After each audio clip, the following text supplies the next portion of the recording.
वंदे देवम उमापतिम सुरगुरुम वंदे जगत्कारणम वंदे पन्नगभूषणम मृगधरम वंदे पशूनां पतिम वंदे सूर्य शशांक वन्हे नयनम वंदे मुकुंद प्रियम वंदे भगत जनाश्रम जयवर्धम वंदे शिवम शंकरम।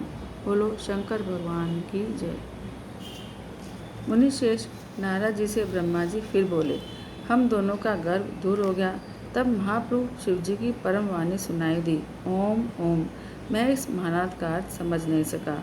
उसी समय परम श्रेष्ठ विष्णु जी ने इस लिंग में दक्षिण भारत में सनातन आद्य वर्ण अकार को और उसके उत्तर भाग में उकार को देखा, फिर मकार को मध्य में और अंत में ओम को देखा, जो सभी सूर्य और चंद्रमंडल की भांति स्थित थे, जिनके आदि अंत और मध्य का कुछ भी पता नहीं था।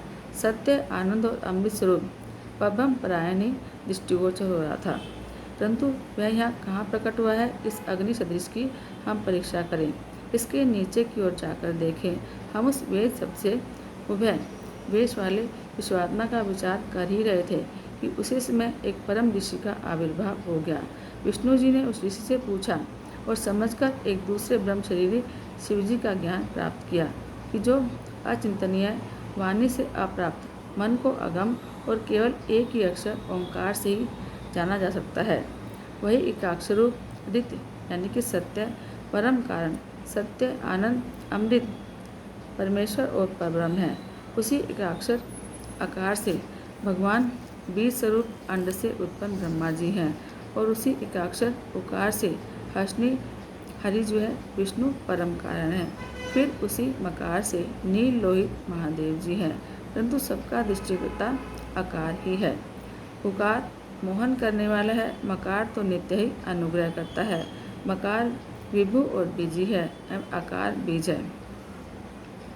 ऐसे ही उकार रूप प्रधान पुरुष ईश्वर हरि योनि अर्थात कारण है और बीजी बीज और योनि या नारद संज्ञा वाली महेश्वरी हैं।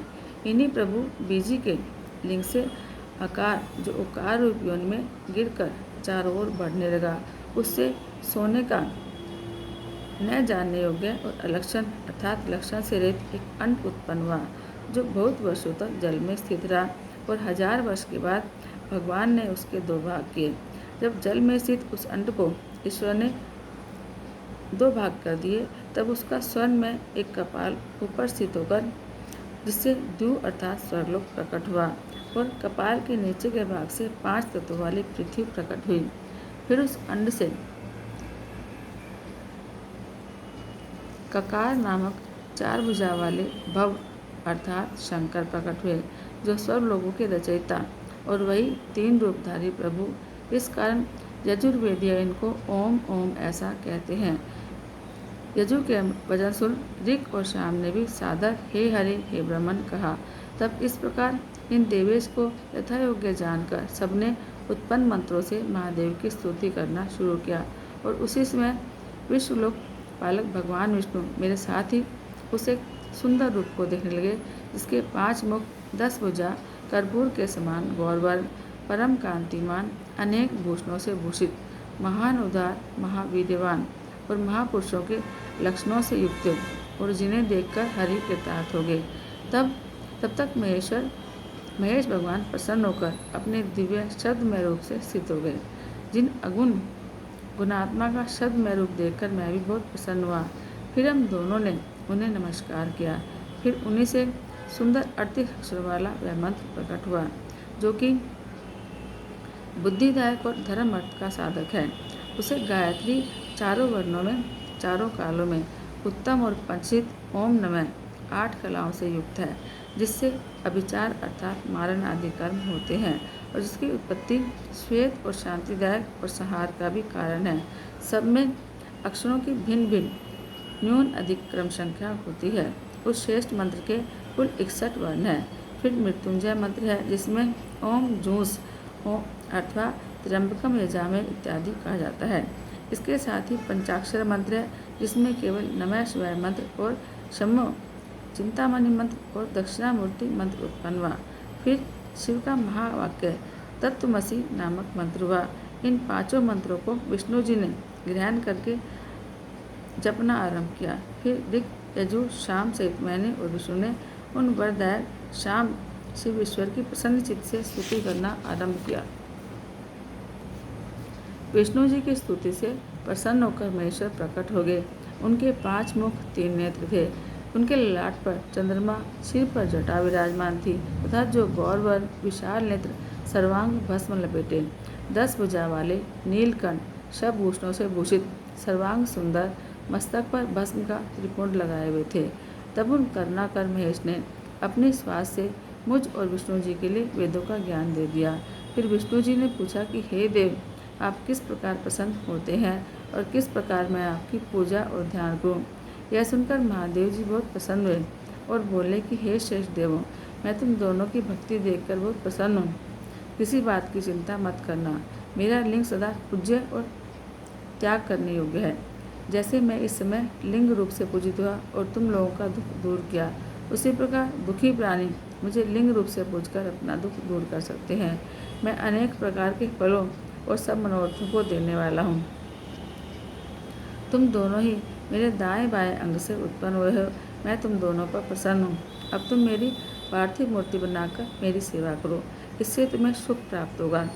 अब मेरी आज्ञा है कि तुम और ब्रह्मा चराचर का पालन करो। तुमने जो मेरी बहुत स्तुति की और युद्ध के समय जो रक्षा हेतु ब्रह्मा जी ने मेरी स्तुति की, मैं उसे सत्य करूँगा, क्योंकि मैं भक्तवत्सल हूँ। तुम्हारे अंश से जो मेरा रूप प्रकट होगा वह रुद्र कहलाएगा और मेरा अंग होने से सामर्थ्य में वह कम भी नहीं होगा। जो मैं हूँ वही वह है।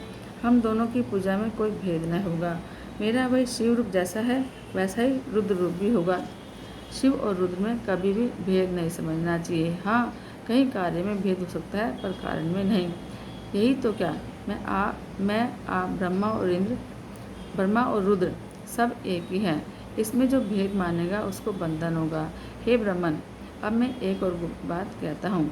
तुम दोनों प्रकृति से अपनी इच्छा से ही ब्रह्मा की भौं से उत्पन्न हो, परंतु मैं सनातन शिवरूप मूलभूत सत्य ज्ञान और अनंत ही हूँ। इन तत्वों में जानकर सर्वदा मन से मेरा ध्यान करना योग्य है और रुद्र में प्रकृति का तामसी गुण जानना चाहिए, क्योंकि वह वैकारिक है, परंतु वास्तव में वह तामसी नहीं है। अतएव हे ब्राह्मण, अब तुमको यह करना चाहिए कि तुम सृष्टि के कर्ता बनो और हरि भगवान सृष्टि के पालक बने, और यह जो मेरा अंश रुद्र का है यह लय करने वाला होगा तथा यह जो उमा नाम वाली परमेश्वरी प्रकृति देवी है, उसी की शक्ति वाग देवी अर्थात सरस्वती ब्रह्मा जी की अर्धांगिनी होगी, और एक जो दूसरी शक्ति प्रकृति से उत्पन्न होगी वह लक्ष्मी रूप से हमेशा भगवान विष्णु के आश्रय में रहेगी, और वही कभी काली नाम से मेरे अंश को प्राप्त होगी और कार्य सिद्धि के लिए यह ज्योति से प्रकट होगी, और दोनों देवियाँ परम मंगलमय शक्तियाँ कहलाएंगी, जिनका कार्य होगा सृष्टि, स्थिति और संहार। बोलो शंकर भगवान की जय।